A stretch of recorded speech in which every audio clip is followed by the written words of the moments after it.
대림절 특별 말씀은 주님의 손이라는 초점을 갖게 됩니다.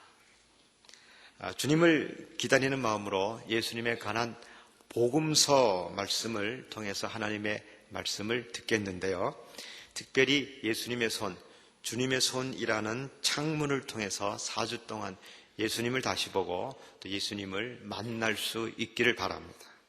이 손은 손이죠.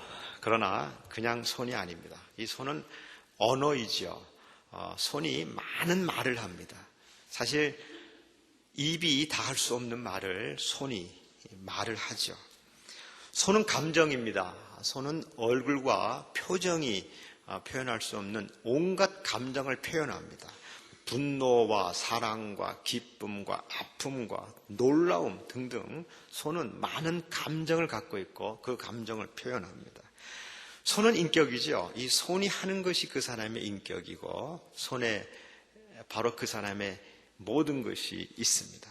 또 손은 상징과 기호가 되기도 하고요. 또 손은 또 도구와 연장이기도 합니다. 손은 능력이죠. 손이 폭력이 되어서요, 사람을 치명적으로 파괴시키기도 하고, 또 손이 기적적으로 사랑의 힘이 되어서 기적적으로 사람을 살리기도 합니다. 이렇게 손은 그냥 손이 아니고 손은 사실 모든 것입니다. 마찬가지로 우리 사랑하는 주님도 손을 갖고 계셨고 손을 통해서 많은 일을 하셨습니다. 그래서 우리는 이 4주 대림절 주간에 이 손이라는 창문을 통해서 예수님을 다시 보겠습니다. 사람을 보는 창문이 여러 가지죠. 가장 일반적인 것은 얼굴을 보고 그 사람을 알게 됩니다. 또 그 사람의 눈을 통해서도, 또 목소리를 듣고, 또 몸짓을 보면서, 또는 그 사람의 이력서를 읽으면서, 또는 그 사람의 글이나 다른 작품을 통해서 만나기도 합니다. 이렇게 우리가 사람을 보고 알 수 있는 체험하는 방법이 참 많죠. 그 중에 하나가 손입니다. 손은 그냥 손이 아니고요. 사람과 사람이 만날 때 손이 만나는 거죠. 그 손의 만남을 통해서 사랑과 기쁨이 만나고 슬픔과 아픔, 위로와 격려가 만나는 것입니다. 때로는 미움과 싸움이 만나기도 하고 전쟁과 폭력과 갈등의 만남이 되기도 합니다. 그래서 우리는 이 말씀과 함께 이 손을 통해서 우리 주님을 다시 보고 다시 만날 수 있기를 바랍니다. 그리고 이 말씀과 함께 나를 만지시는 주님의 손을 내가 만지고 또 주님의 손을 붙들 수 있기를 바랍니다. 이 말씀과 함께 이제 4주 동안 주님의 손을 기억하시고 또 묵상하시고 주님의 손을 만지시고 체험할 수 있는 은혜가 우리 가운데 가득하기를 바랍니다. 오늘은 그 첫 번째 말씀 마태복음 8장 1절부터 4절입니다. 이 말씀은 더러운 사람을 만지신 주님의 손을 그리고 있습니다. 그 손이 어떠한지 함께 살펴보겠습니다. 먼저 8장 1절 2절 저와 여러분이 함께 읽겠습니다. 예수께서 산에서 내려오시니 수많은 무리가 따르니라. 한 나병 환자가 나와 저라 이르되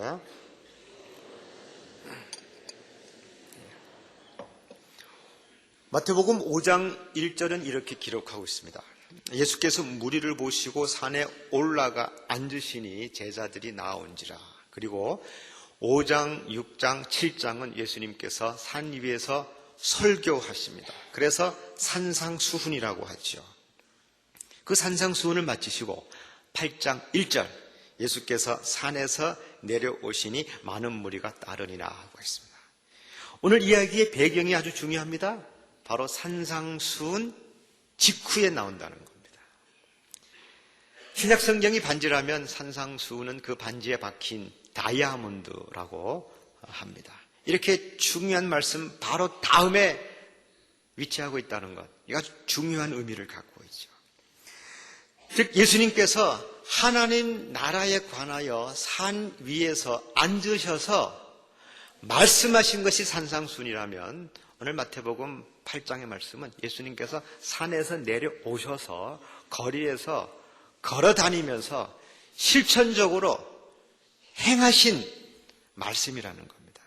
그 첫 번째 말씀이 마태복음 8장 1절 예수님께서 한센시 병을 치료하는 일입니다. 하나님 나라를 거리에서 몸소 실현하신 것이죠.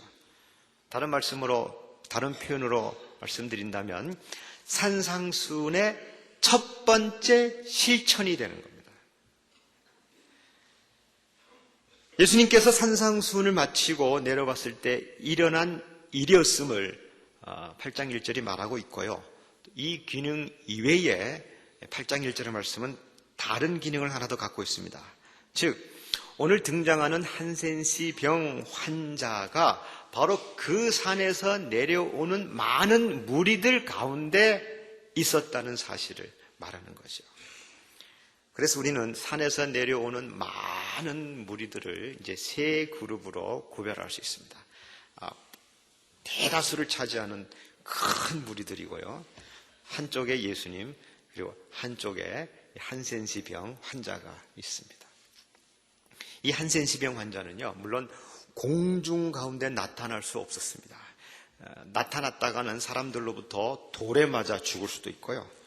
그래서 아마도 분명히 두꺼운 옷을 몸에 둘둘 말아서 사람들 가운데 나타났을 것입니다. 몸, 얼굴, 손가락, 하여튼 피부가 전혀 밖으로 드러나지 않게 온몸을 옷으로 칭칭 감았을 것입니다. 여자들은 보통 이런 차림으로 거리에 나갔죠. 그러니까 아마 이 사람도 그런 차림으로 온몸을 다 가리는 차림으로 사람들 틈에 끼어서 산에 올라가서 예수님의 말씀을 다 들었습니다. 말씀을 듣고 이제 군중들과 함께 내려오는 것이죠. 내려오다가 이제 예수님 앞에 나가서 절을 합니다. 근데 우리 성경에는 절을 했다고 기록했는데 목례를 했거나 손으로 인사했거나 허리를 굽혀서 인사하는 게 아니고요. 헬라어 원문에는 아주 땅바닥에 납작 엎드린 것을 말합니다. 땅바닥에 납작 엎드려서 주님께 이렇게 말했습니다. 주님, 원하시면 저를 깨끗하게 하실 수 있나이다. 이 사람의 이 말에는 세 가지 의미가 있습니다. 첫째는 주여라고 부른 거죠. 마태복음에서 예수님을 주여라고 부른 첫 번째 사람이었습니다. 그 첫 번째 사람이 누굽니까? 나병 환자였습니다. 제자들도 아니었고 이 사람이 예수님을 첫 번째로 예수님을 주님이라고 불렀다는 것을 마태는 의도적으로 기록하고 있습니다. 주님, 헬라어로 퀴리에, 이것은요 구약성경 여호와 하나님을 부를 때 사용하는 아도나이라는 호칭을 헬라어로 번역한 것입니다. 그렇기 때문에 여호와 하나님을 부르는 호칭입니다. 그렇기 때문에 사람들은 이 나병 환자가 하나님의 이름을 망령되게 일컬었다고 질책할 수 있습니다. 어찌 나병 환자 주제에 거룩하신 하나님의 이름을 함부로 부르는가? 그것도 이 검증되지 않은 젊은 랍비에게 어떻게 퀴리에라고 부를 수 있겠는가? 주님이라는 말을 어떻게 부를 수 있는가? 사람들이 분노할 수 있는 상황입니다. 돌을 던질 수 있는 상황이죠. 그러나 마태복음은 분명히 이야기합니다.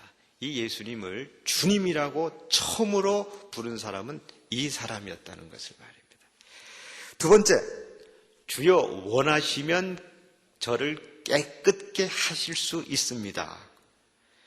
이것은 자기의 병이 치료되는 것은 주님의 능력의 문제가 아니고 주님의 뜻의 문제라는 것입니다. 즉 이 사람은 예수님이 메시아인 것을 믿었고 전지전능한 하나님의 아들이신 것을 믿었고 인정했습니다. 다만 걱정은 주님이 나를 치료할 뜻이 있는가 없는가, 치료하기를 원하시는가 원치 아니하시는가, 그것이 고민된 겁니다. 그래서 원하시면 나를 깨끗게 하실 수 있습니다. 능력은 의심하지 않았지만 뜻에 관해서는 확신이 없었던 거죠. 셋째는 이 사람은 자신의 병을 치료해 달라고 말하지 않고 저를 깨끗하게 해 주십시오라고 말했습니다. 이 사람은 자신을 더러워진 사람이라고 생각했습니다. 자신의 몸과 마음과 영혼이 더럽혀진 사람이라고 생각했습니다. 그래서 깨끗하게 해달라고 간청했습니다. 병에 따라 그 표현 방법이 다릅니다. 그 표현 방법이 다른 것은 그 병이 갖고 있는 문화적 의미가 다르기 때문이죠. 시각장애인은 내 눈을 열어주시옵소서 말하고요. 언어장애인은 나에게 말 못하게 하는 귀신을 쫓아내 주십시오. 또 신체장애인은 나를 회복시켜 주십시오. 이렇게 각각 다르게 표현합니다. 그런데 한센시 병만큼은 나를 깨끗하게 해 주시옵소서 말합니다. 왜냐하면 그 사회는 이 병을 더러운 병이라고 생각했기 때문입니다. 그래서 이 병에 걸린 환자를 만지는 것조차도 자신의 몸이 더러워지는 것이라고 믿었습니다. 심지어 이 병에 걸린 사람을 보기만 해도 눈이 더러워지기 때문에 눈을 감거나 얼굴을 돌리는 것이 그 사회의 관행이었습니다. 모든 사람들은 이 사람을 더럽다고 생각했고요. 이 사람 자신도 스스로 자신을 더럽다고 생각했습니다. 정말로 이 사람은 너무나 더러워서 아무도 손댈 수 없는 그런 사람이었습니다. 우리가 만약에 길거리에 가다가 이런 사람을 만나게 되면 손을 숨기고 손을 움츠리고 몸을 돌립니다. 왜냐하면 실수로 그 사람의 옷을 만질까 봐 말이죠. 자, 오늘 우리에게도 이 더럽다는 말은 특별한 의미를 갖고 있습니다. 이것이 단지 위생적인 차원이나 청결과 미화의 차원에서 예를 들어서 먼지와 때가 많이 끼었다. 그것을 말한 것은 아닙니다. 우리가 더러운 사람이라고 말할 수도 있고 더러운 생활 또는 더러운 것이라고 말하는데 여기에는 도덕적 판단, 도덕적 의미가 함축되어 있습니다. 좋고 나쁜 것을 표현하는 용어와 또 기준이 많이 있는데 그 중에서 더럽다는 말은 그 많은 용어들 가운데 가장 차별적이고 가장 멸시적인 겁니다. 차라리 그냥 나쁜 사람, 악한 사람, 못된 사람, 못난 사람이라고 말하는 것이 더 괜찮을 수도 있고 어쩌면 인격적일 수도 있어요. 그러나 더럽다라고 말하는 것은 정말로 차별하고 조롱하고 멸시하고 천대하는 것이죠. 우리는 요즘 어떤 상황에서 어떤 사람을 더럽다라고 말합니까? 그리고 누구를 더럽다고 말하는 그 사람은 어떤 사람입니까? 적어도 다른 사람을 더럽다고 생각하거나 말하는 사람은 적어도 자신은 깨끗하다고 생각하는 사람들이겠죠. 즉, 자신이 깨끗하다고 생각하니까 다른 사람이 더럽게 보이는 것이겠죠. 또 자신을 더럽다고 생각하는 사람은 또 어떤 사람들입니까? 오늘날 어떤 사람이 나의 몸과 마음과 영혼이 더러워졌다라고 말합니까? 차마 말로 표현하기 어려운 치욕스러운 어떤 일을 당했을 때 나는 더러워졌다라고 말합니다. 우리는 이렇게 자신을 가리켜 어떤 이유, 어떤 사고, 어떤 경험이든지 간에 나를 더럽다고 생각하는 사람들이 주변에 참 많이 있습니다. 예수님 당시 보통 사람들이, 즉 깨끗한 사람들이 길거리에서 우연히 나병 환자, 즉 깨끗하지 못한 사람을 만나거나 그들이 있는 곳을 지나치게 되면요, 우연히, 그러면 나병 환자들은 큰 소리로 자기를 가리켜 불결, 불결, 불결하고 외치게 되어 있었습니다. unclean. 큰 소리로 외치면서 깨끗한 사람들이 오염되지 않도록, 자신들에게 가까이 오지 않도록 경계했습니다. 이것이 그들의 관행이었고 율법이었습니다. 오늘 우리들도 비슷한 환경입니다. 다른 사람을 더럽다고 비난하는 사람과 자신을 더럽다고 생각하는 사람들이 함께 살고 있습니다. 다른 사람을 더럽다고 생각하는 사람들은 자신이 깨끗하다고 생각하는 사람들이죠. 사회적으로, 도덕적으로, 양심적으로, 신앙적으로 깨끗하다고 생각하는 사람들은요, 사람들이 모인 곳에 떳떳하게 나갑니다. 기독교인들이 모이는 곳에 자랑스럽게 나갑니다. 예배에도 그렇고 어디에 가든지 자신감 넘치는 자세로 나타납니다. 자기에 대하여 말하는 것을 자랑스럽게 생각하죠. 가능한 한 자기 자신에 대하여 말을 많이 합니다. 자신의 경험이나 자신의 소신이나 자신의 신앙이나 자신의 철학이나 자신의 영성, 성공에 관해서 가능한 한 많은 말을 합니다. 하지만 자신이 더럽다고 생각하는 사람은 그 반대입니다. 가능한 한 숨깁니다. 그래서 자기의 과거나 자기의 아픔과 자기의 모습과 심지어 자기의 신앙, 자기에 관한 한 가능한 한 숨깁니다. 다른 사람이 혹시 나를 엿볼까 봐 두려워합니다. 다른 사람이 나의 이 수치를 알까 봐 조바심을 갖고 삽니다. 이런 사회가 있고 이런 교회가 있고 이런 공동체가 있습니다. 저는 여러분에게 질문합니다. 여러분은 어느 그룹에 속해 있습니까? 다른 사람을 더럽다고 생각하는 그룹에 있습니까? 아니면 내가 더럽다고 생각하는 사람들입니까? 만약에 오늘 여러분 가운데서 한 사람이라도, 한 분이라도 내가 더럽다고 생각하는 사람이 계신다면 그분을 진심으로 환영합니다. 이 더러운 사람들의 모임에 오신 것을 환영합니다. 교회는 더러운 사람들이 모이는 곳입니다. 깨끗한 사람에게는 교회가 필요 없습니다. 깨끗하다고 생각하는 사람은 예수님이 필요하지 않습니다. 그래서 보네퍼는 교회를 공중목욕탕이라고 표현했습니다. 이 더러워진 사람들이 함께 모여서 목욕하는 것이죠. 공중목욕탕에 오신 여러분 환영합니다.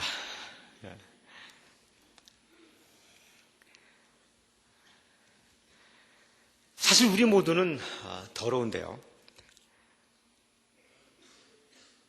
이 사실을 인정하지 않을 뿐이죠. 스스로 깨끗하다고 착각하고 삽니다. 사실 스스로 깨끗하다고 착각하는 사람이 이 세상에서 가장 더러운 사람이라는 이 사실조차도 부인하거나 알지 못하는 사람들이죠. 스스로 더럽다고 생각하는 분이요, 오늘 주님께 말씀하십시오. 주님 원하시면 나를 깨끗하게 할 수 있습니다. 주님 원하시면 나를 깨끗하게 할 수 있습니다. 대부분의 사람들은 이 사람이 너무나 더럽다고, 그래서 너무나 더러워서 정말 손을 댈 수 없다고 생각했거든요. 근데 예수님은 어떻게 했을까요? 우리 3절을 한번 함께 읽어보겠습니다. 예수께서 손을 내밀어 그에게 대시며 이르시되 내가 원하노니 깨끗함을 받으라 하시니 즉시 그의 나병이 깨끗하여진지라. 예수께서 손을 내밀어 그에게 대셨습니다. 여기서 손을 내밀어, 이 내밀어라는 동사 헬라어로 ek테이네인인데요. 여러분 헬라어 모르셔도 돼요. 모르시는 게 당연하고요. 에크라는 말은 밖으로 또는 길게 멀리를 표현하는 그 전치사 또는 접두사고요. 테네인, 이 말은 잡아 늘린다 하는 거죠. 뻗는다 입니다. 그래서 이것을 영어로 번역할 때는 스트레치 아웃이라고 번역할 때 아주 적절합니다. 여러분 뭐 피곤하거나 운동하기 전에 스트레칭 하죠. 몸을 쭉 뻗지 않습니까? 뻗는데 거기에 아웃, 더 멀리, 더 길게, 바로 그게 이 단어입니다. 그러니까 예수님께서 그냥 손을 이렇게 내민 게 아니라 그냥 쭉 가능한 스트레칭 하듯이 쭉 뻗은 거죠. 왜 그랬을까요? 이 한센시 병 환자는 주님께 가까이 나갈 수 없었기 때문에 일정한 거리를 둘 수밖에 없었죠. 그리고 땅바닥에 바짝 엎드려 있었습니다. 이 사람이 자신의 그 병을 노출시키자마자 사람들은 또 거리를 두고 물러났겠죠. 예수님의 제자들이 예수님을 붙들 수도 있었습니다. 또 예수님을 보호하기 위해서 가까이 가면 또 감염이 되고 오염이 되니까 말이죠. 그때 예수님께서 이렇게 쭉 뻗고 그 환자를 만지신 거죠. 그러니까 팔만 쭉 뻗었겠습니까? 아마 몸도 굽힐 수밖에 없었죠. 쭉 뻗었어요. 예수님의 손 모양은 또 어땠을까요? 뭐 요랬을까요? 아니면 지저분한 거니까 이렇게 했을까요? 아니면 이렇게 했을까요? 아니면 만지기 싫어서 이렇게 했을까요? 어떻게 했을까요? 아마 제 생각에는 10손가락을 다 뻗었을 것 같아요. 그렇죠? 쭉 뻗었을 것 같아요. 그리고 그의 몸에 손을 대셨다고 했는데요. 이 단어도 참 특별합니다. 대셨다. 이것도 헵사터. 그 원형은 합터마인데요. 이것도 그냥 모르셔도 됩니다. 그냥 듣기만 하십시오. 스쳐 지나가듯이 되는 것, 그게 아닙니다. 아니고요. 이 단어를 마태는 조금 후에, 즉 9장 20절에 또 한 번 사용합니다. 그때는요, 12해를 혈류증으로 앓던 여인이 예수님 뒤로 가서 예수님의 옷자락에 손을 대었다라고 했을 때 바로 이 단어를 사용했습니다. 여러분 상상해 보십시오. 12해를 혈류증으로 앓던 여인이 그 12해 동안 온갖 방법을 다 사용했지만 병은 치료되지 않고 더욱 악화되어 갔습니다. 가족도 파괴되고 혼자 버림받았습니다. 그런데 예수님에 관한 이야기를 듣고 예수님 뒤에 가서 예수님의 옷자락을 만집니다. 많은 사람들이 있습니다. 군중들 틈에 들어갑니다. 자기의 존재가 발각되면 또 더 심각한 부끄러움과 심지어는 돌에 맞을 수도 있습니다. 그런 상황에서 지금이 마지막이다. 이것이 아니면 나는 이제 절망이다. 나는 죽는다. 그런 심정으로 예수님 뒤에서 옷자락을 만졌죠. 그때 예수님의 능력이 나갔습니다. 이 사람이 치료되었습니다. 성경에서요, 예수님도 모르는 사이에 능력이 일어난 것, 바로 이 케이스거든요. 그때 예수님의 겉옷을 만지신 바로 그것이 바로 이 단어거든요. 그러니까요, 자신의 모든 것을 묶어서, 자신의 모든 아픔을 묶어서, 자기의 모든 소원, 모든 생명, 모든 힘을 다해서 예수님의 옷을 붙잡았다. 바로 그것을 말하는 거죠. 바로 이 단어, 합터마이. 예수님께서 이 단어를 사용해서 이 나병 환자를 만진 겁니다. 그리고 이렇게 만지셨는데 예수님께서 이 사람의 어디를 만지셨을까요? 이 사람의 손을 잡았을까요? 그 사람의 머리를 쓰다듬었을까요? 그 사람의 어깨를 잡았을까요? 아니면 그 사람의 옷자락을 붙들었을까요? 이 질문에 답할 수 있는 열쇠가 또 이 본문에 있는데요. 오늘 문법 시간 같네요. 양해해 주십시오. 이것은 이 합터마이라는 동사의 목적어가 소유격이라는 사실에 힌트가 있습니다. 진리가 있죠. 우리 성경은 그냥 손을 내밀어 그에게 대셨다. 그에게, 즉 역격을 사용했죠. 또 일반적으로는 그를 만지셨다. 이렇게 목적격을 사용하기도 하죠. 하지만 그에게도 아니고 그를도 아니고 오늘 단어는 그의 소유격입니다. 이 동사의 목적어가 소유격으로 나오는 것은 아주 특별합니다. 그렇기 때문에 예수님께서 이 사람의 일부분을 만진 것이 아니고 그 사람의 모든 것을 만지셨다는 표현이 됩니다. 이 사람의 손을 만진 것이나 그 사람의 머리를 만진 것이나 그 사람의 옷자락을 만진 것은 중요하지 않고 어디를 만졌든지 이 사람의 모든 것, 그 사람의 깊은 것, 그 사람의 심장, 그 사람의 모든 것을 붙잡으셨다는 겁니다. 바로 그 표현이죠. 만지신 것이 아니라 붙드신 것이고요. 묶으신 것이고요. 그냥 꽁꽁 묶으신 거죠. 이 사람의 모든 것을 그냥 손으로 부둥켜 안으신 것입니다. 그렇게 했다는 표현이죠. 사실 예수님은요, 이 사람이 이렇게 붙잡지 않으셔도 말씀 한마디로 이 사람의 병을 치료할 수 있었어요. 100m 밖에서건 100km 밖에서건 말씀 한마디로 명령하시면 치료할 수 있잖아요. 이 능력을 증명하는 본문이 오늘 이야기 바로 다음에 나오는 백부장의 하인 이야기입니다. 8장 5절에 바로 나오죠. 백부장의 하인이 중풍병에 걸렸습니다. 스트로크가 온 거죠. 그래서 이 백부장이 가버나움에 계시는 예수님께 달려갔습니다. 이렇게 말합니다. 주님, 나도 부하가 있고 하인들이 있습니다.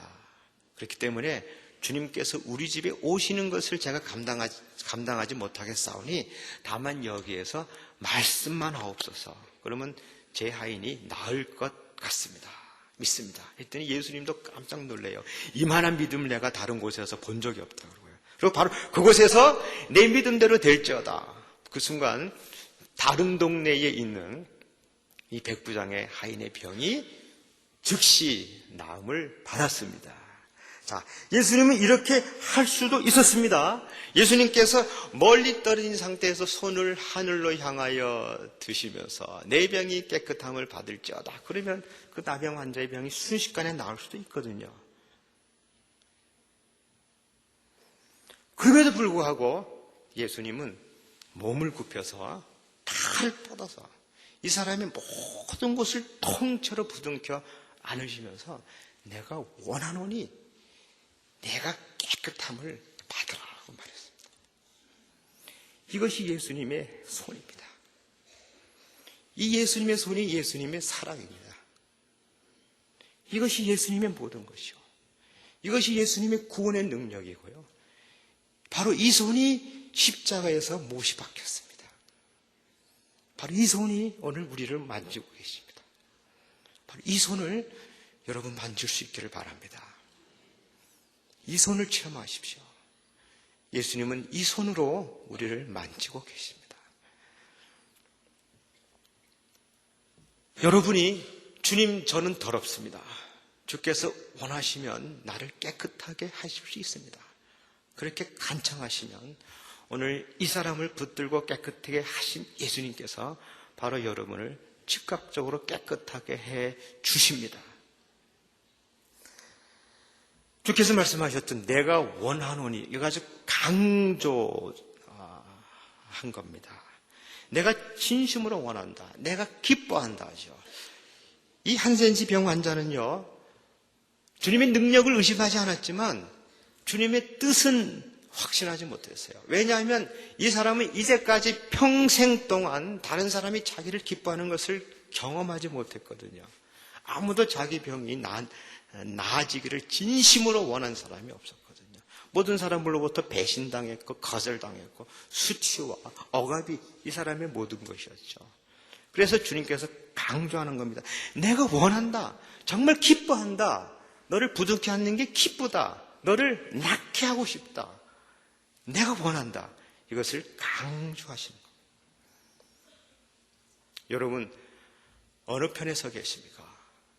다른 사람을 더럽다고 말하는 편에 계십니까? 아니면 내가 더럽다고 생각하는 사람들입니까? 사랑하는 여러분, 우리는 어떤 상황에서도요, 다른 사람을 더럽다고 생각하거나 말해서는 안 됩니다. 우리는 어떤 상황에서도요, 다른 사람의 생활, 다른 사람의 도덕, 다른 사람의 신앙에 관해서 더럽다고 말해서는 안 됩니다. 만약 우리가 누구에게든지 어떠한 상황에 있는 사람에게든지 더럽다고 말한다면 그렇게 말하는 우리가 가장 더러운 사람들입니다. 이것을 잊지 마십시다. 예수님 당시 사람들은 이 더러운 것을 만지는 사람도 더러워진다고 믿었습니다. 더러운 사람과 가까이 있고 접촉하면 그 사람도 더러워진다고 믿었습니다. 우리와 크게 다르지 않죠. 우리도 그렇게 생각하죠. 그 사람들은 예수님께서 그 사람을 만졌기 때문에 예수님도 이제 더러워졌을 것이라고 믿게 됩니다. 예수님도 감염되었다고 말입니다. 그러나 예수님은 이 더러운 사람을 만지셨고 이 만지심을 통하여 이 더러운 사람이 깨끗해졌습니다. 이 나병 환자는 즉시 깨끗해졌는데요. 여기에는 세 가지 힘이 작동하고 있습니다. 첫 번째는 예수님의 손, 예수님의 내민 쭉 뻗은 손이고요. 두 번째는 예수님의 원하심, 내가 원한다, 예수님의 뜻. 세 번째는 예수님의 말씀, 깨끗함을 받으라 하는 말씀이죠. 이 말씀은 창조의 말씀이죠. 하나님께서 말씀으로 창조하신 그 능력의 말씀입니다. 여러분, 이 세 가지 능력 가운데 몇 가지를 체험하셨습니까? 예수님의 말씀 들으셨습니까? 예수님의 뜻 아십니까? 예수님의 손 만져보셨습니까? 이 세 가지를 모두 체험하십시오. 그때 능력, 예수님의 사랑이 임합니다. 오늘 여러분은 바로 여러분을 붙잡으시는 예수님 손을 느끼십시오. 여러분을 붙잡고 계시는 예수님의 손을 만지십시오. 우리를 붙들고 있는 예수님을 함께 붙들어 보십시오. 예수님께서 그 다음에 또 다른 말씀을 하셨습니다. 4절이죠. 함께 읽겠습니다. 예수께서 이르시되 삼가 아무에게도 이르지 말고 다만 가서 제사장에게 내 몸을 보이고 모세가 명한 예물을 드려 그들에게 입증하라 하시니라. 이렇게 하신 이유는 첫째, 이 사람의 치유와 회복을 공식화하는 것입니다. 합법화하는 것이죠. 율법을 완성시키는 것입니다. 이렇게 하신 이유는 이 사람을 법적 공동체, 신앙 공동체로 돌려보내는 것이죠. 가족과 사회, 만남과 관계를 회복시켜 주시는 겁니다.